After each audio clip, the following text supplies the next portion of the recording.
वाराणसी के समीप एक जंगल में एक साधु रहा करते थे। वो एक दिन नगर में भिक्षा मांगने के लिए निकले और एक महावत के घर पहुंचे।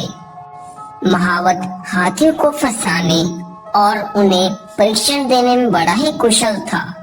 वो राज दरबार में कर्मचारी था। महावत ने बड़े ही आदर के साथ साधु महाराज का स्वागत किया और उन्हें खाना खिलाया। इसके बाद उसने साधु महाराज से निवेदन किया कि महाराज, आप थोड़े दिन हमारे घर रहकर हमें सेवा करने का मौका दें और उसका आतिथ्य स्वीकार करें।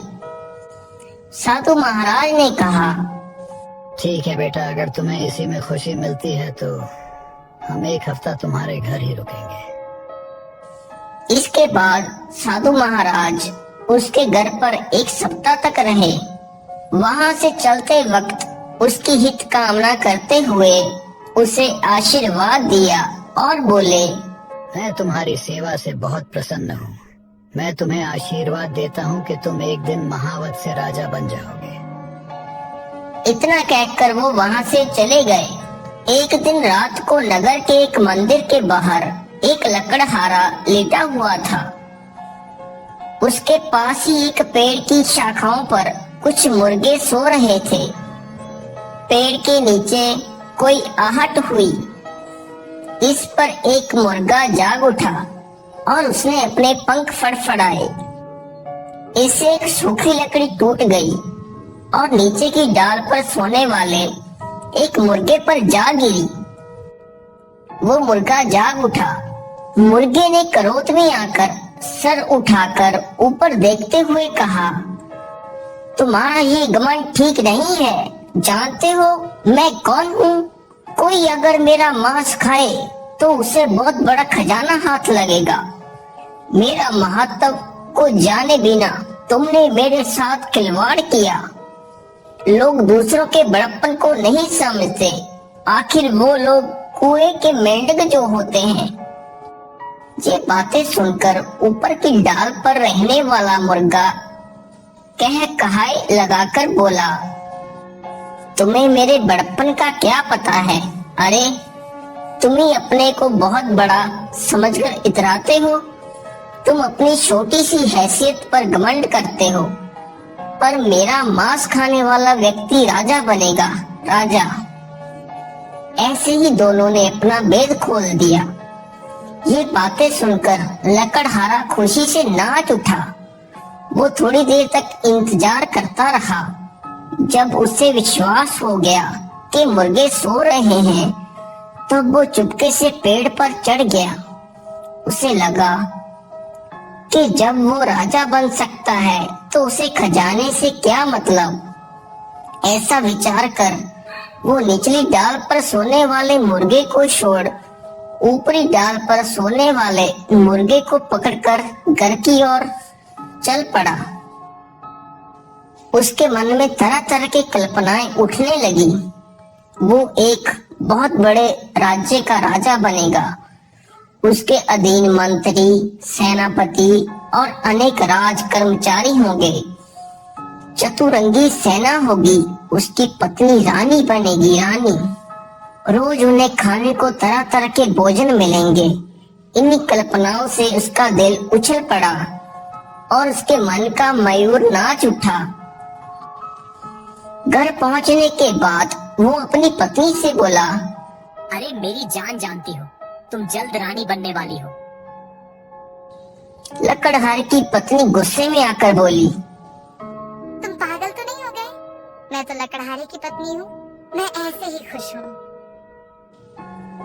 लकड़हारा जोर से हंस पड़ा और बोला, लकड़ी काट कर पेट भरने वाला तुम्हारा पति गद्दी पर बैठने वाला है। लो, इस मुर्गे को काट कर इसकी तरकारी बनाओ। उसने पत्नी के सामने मुर्गे के मांस का रहस्य खोल दिया। उसकी पत्नी खुशी से फूली ना समाई। उसने उसी वक्त मुर्गे का मांस पकाया।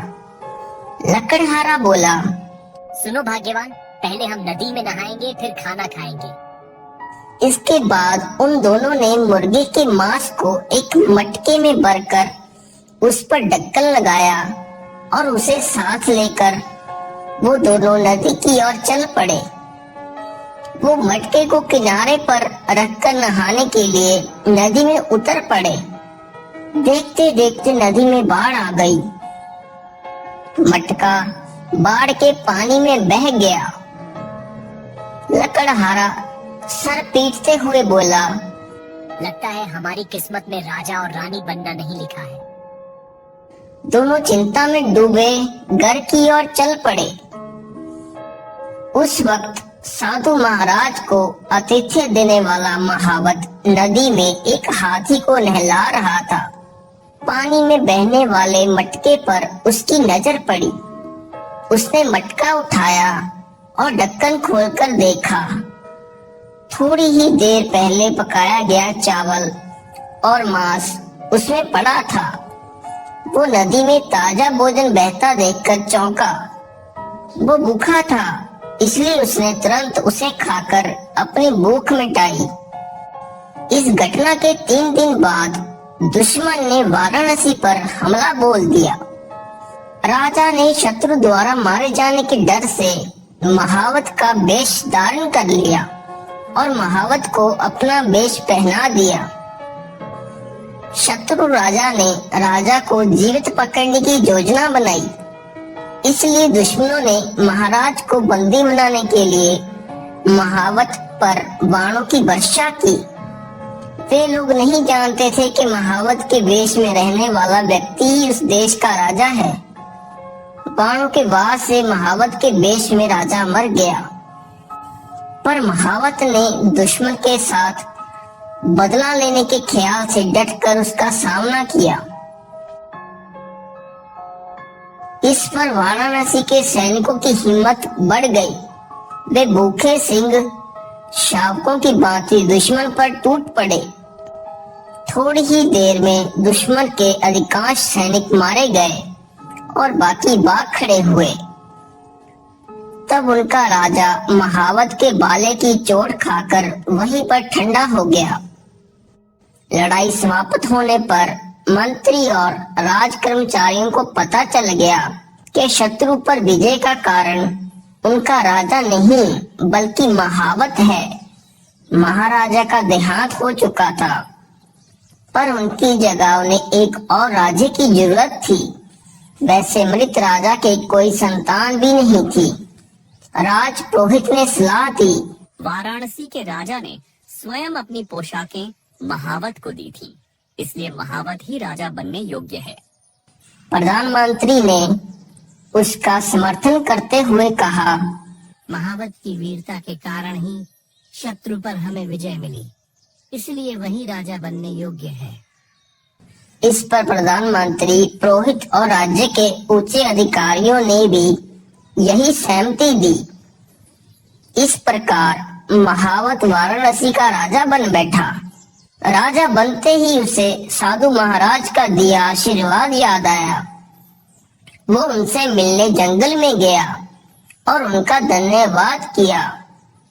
साधु महाराज ने उसे हमेशा विजय रहने का आशीर्वाद देते हुए कहा, अब से यह राज्य तुम्हारे हाथ में है, इसकी हमेशा रक्षा करना है।